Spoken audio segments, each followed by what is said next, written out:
हम किन बातों का ध्यान रखना चाहिए जब हम इस पॉलिसी को बाय कर रहे हैं? सबसे पहले तो आपको ये ध्यान रखना है, मैं इसका भी जवाब दो भागों में दूंगा।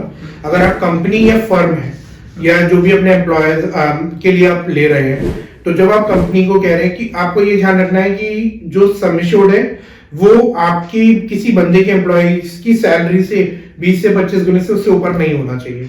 ये चीज बड़ा ध्यान रखना है। दूसरा, जब आप पॉलिसी ले सभी के लिए, आपका काम क्या है? लेट्स से मैं कहता हूं कि आप मार्केटिंग कराते हो, तो पॉलिसी में जो ऑक्यूपेशन है वो सही मेंशन होना चाहिए। दूसरा, वो जो रेट यूज कर रहे हैं, जो टैरिफ, बेसिकली आपको पता नहीं चलेगा, लेकिन आप एजेंट या ब्रोकर से पूछे कि भैया जो आप मुझे दे रहे हो पॉलिसी, वो एक्चुअली में उसी के लिए ही है। आमतौर पे प्रीमियम कम करने के लिए मार्केट में क्या होता है कि आप काम कर रहे हो मार्केटिंग का, और प्रीमियम कम करने के लिए आपने क्या किया, किसी बंदे को नॉलेज नहीं है या कोई आदमी प्रीमियम कम करना चाह रहा है, मैटर नहीं है, तो उसने क्या किया, आपको वो पॉलिसी दे दी जो दुकान पे बैठे आदमी को चाहिए होती है। क्योंकि आप जब रोड पे चल रहे हो तो आपका रिस्क ज्यादा है, और कोई आदमी दुकान पे बैठा है, कोई टाइम उसका रिस्क कम है, तो क्या होता है कि वो उसको उस रेट की पॉलिसी दे देता है जो कि वो शॉप की लगा देता है। तो ये चीज का बहुत ध्यान रखना है कि आपकी ऑक्यूपेंसी क्या है और आपको ऑक्यूपेंसी के हिसाब से आपको पॉलिसी मिले।